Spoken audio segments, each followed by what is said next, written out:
पाकिस्तान के अंदर जो है वो तारीफों के पुल बांधे जा रहे हैं फील्ड मार्शल आसिम मुनीर के। सिर्फ बिलावल एक ऐसा सियासी लीडर है, लेकिन जहां बनती है वहां तारीफ करनी चाहिए कि बिलावल ने इज्जत के ऑर्डर का ख्याल रखा।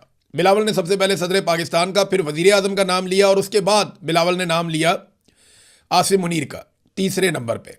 हालांकि तीसरे नंबर पे इसहाक डार को आना चाहिए था, उसके बाद वजीर दिफा को आना चाहिए था, फिर आसिम मुनीर को आना चाहिए था, लेकिन ठीक है, बिलावल ने कुछ तो लिहाज किया, कुछ तो पास रखा। बाकी जितने भी लोग हैं, चाहे मिनिस्टर्स हैं, चाहे कोई भी हैं, वजीर दाखिला है या वजीर दिफा है, उन्होंने आसिम मुनीर का शुक्रिया अदा किया। पहले शहबाज शरीफ को बहुत नीचे रखा और बाज ने तो रखा ही नहीं। तो आसिम मुनीर साहब के जूते पॉलिश कर रहे हैं सारे के सारे। फैसल वाड्रा ने तो आसिम मुनीर को लीडर करार दे दिया और बाकियों को गीदड़ करार दे दिया। देखिए, लीडर तो इलेक्शन लड़ता है या कोई तहरीक चलाता है। आसिम मुनीर साहब ने कभी कोई किताब नहीं लिखी, कभी कोई तहरीक नहीं चलाई। ये जो ओहदा जिसके ऊपर वो बैठे हुए हैं, अगर आज आसिम मुनीर साहब के पास ये ओहदा ना हो तो फैसल वाडा साहब अपने दिल पे हाथ रख के आप बताएं कि आप कभी दोबारा नाम भी लेंगे इस आदमी का? आप आसिम मुनीर साहब का दोबारा नाम भी नहीं लेंगे। ये हकीकत है, सुनने में बहुत बुरी लगती है लेकिन यही हकीकत है। जनरल बाजवा के आप गुण गाते थे, आप मुझे बताएं कितनी दफा आप उनके घर में उनका पता करने के लिए गए जब से वो लैट्रीन में गिरे। जनरल फैज़ हमीद के आप गुण गाते थे और फिर फैज़ हमीद के आप बहुत सख्त खिलाफ भी हो गए।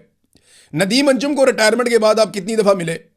तो जनरल आसिम मुनीर जब तक इस कुर्सी पे है तब तक उनका वजूद है। लीडर जो है वो लीडर ही रहता है, वो तारीख में अपना नाम भी बनाता है। देखिए ना, लीडर इलेक्शन भी लड़ता है, लोगों को इकट्ठा भी करता है, वो अपना एक नजरिया भी देता है। लीडर ना बनाए आप एक सरकारी मुलाजिम को, वो तनख्वाह लेते हैं पाकिस्तानी कौम से और उनकी अपनी एक ड्यूटी है, वो सर्टेन टाइम पीरियड तक उन्होंने करनी है, फिर चले जाना है। तो ये जूते पॉलिश करने के चक्कर में ना आप लोगों ने पाकिस्तान का बेड़ा गर्क किया। अब तक आप नॉर्मल चलने दें पाकिस्तान को, जैसे सारी दुनिया चलती है वैसे ही ठीक है, वैसे ही पाकिस्तान को भी चलना चाहिए। देखिए, पूरी दुनिया के अंदर हम सालसी के लिए मारे मारे फिर रहे हैं, इधर अमन करवा देंगे, उधर अमन करवा देंगे। हम जाते हैं सबके साथ मीठे मीठे मुंह बनाकर मिलते हैं, लेकिन पाकिस्तान के अंदर हमने हालत क्या कर दी है। ये मैं आपको आज की खबर दे रहा हूं कि सेंट्रल करम के अंदर ड्रोन हमला हुआ। उस ड्रोन हमले में एक मां, उसका बेटा और 2 बच्चियां, ये 4 लोग शहीद हो गए। मुझे बताया ना, इमरान खान का नजरिया किधर है? वहां पे तो इमरान खान की हुकूमत है।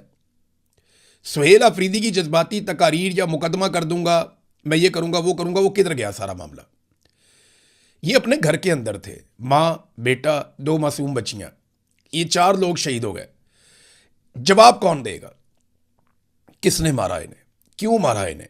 लोग अपने घरों के अंदर महफूज नहीं है, आप यहां से अंदाजा कर लें। हम चाहते हैं कि अमेरिकन अपने घरों में महफूज रहे, इसराइली अपने घरों में महफूज रहे, ईरानी अपने घरों में महफूज रहे, लेकिन पाकिस्तानियों को उनके घरों में महफूज कौन रखेगा? आपको पता है पाकिस्तान की हालत क्या होगी? ग्लोबल पीस इंडेक्स की एक रिपोर्ट आई है, ये आलमी सतह पे छपने वाली रिपोर्ट है, आप जाके सारे इसको देख सकते हैं। ये रिपोर्ट बताती है कि पाकिस्तान के 6 पॉइंट्स मजीद गिर गए हैं, यानी पाकिस्तान में जो अमन व अमान की सूरत हाल है वो मजीद खराब हो गई। इससे पहले एक रिपोर्ट आई थी जिसमें दहशतगर्दी के हवाले से बताया गया कि पाकिस्तान सफ़े अव्वल के उन ममालिक में शामिल है जो दहशतगर्दी से शदीद तरीन मुतासिर हैं। 2017 के बाद अब पाकिस्तान की बदतरीन सूरत हाल हो चुकी है। ग्लोबल पीस इंडेक्स 2026 की रिपोर्ट के मुताबिक पाकिस्तान 163 में से 152 नंबर पे आ गया है। 14 ऐसे ममालिक हैं जिनके सामने रेड डॉट लगाया गया है कि ये खतरा है इन ममालिक में, यहां अमन अमान नहीं है। तो कौन आएगा तिजारत करने के लिए, कौन आएगा सरमायाकारी करने के लिए? वो जो 14 ममालिक डाले गए हैं ना, उनमें ज़्यादातर ममालिक वो हैं जहाँ पे जंग चल रही है। यमन है, शाम है, रूस है, यूक्रेन है, सूडान है, अफगानिस्तान है, सोमालिया है, म्यांमार है। इराक की सूरत हाल पाकिस्तान से बेहतर बताई गई है इस इंडेक्स में। इंडिया तो पाकिस्तान से बहुत बेहतर है। तो दुनिया में आप अमन के लिए कोशिश कर रहे हैं, पाकिस्तान में आपने अमन का जनाजा निकाल दिया। रोज़ाना कहीं ना कहीं दहशतगर्दी का वाकया होता है, रोज़ाना कहीं ना कहीं ड्रोन चलता है। तो ये जो ड्रोन के खिलाफ एक पाकिस्तान तहरीक इंसाफ या इमरान खान साहब का एक स्टांस था जो बड़ा क्लियर था, वो किधर गया?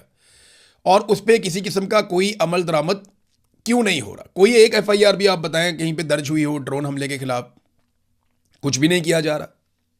अगर आप गौर करें ना नाज़रीन, तो ये एक तो पीस इंडेक्स आ गया ना अभी, इससे पहले पासपोर्ट रैंकिंग भी आई थी पाकिस्तान की, उस पर भी आलमी रिपोर्टें थी। पाकिस्तान बदतरीन पासपोर्ट रैंकिंग के अंदर चला गया।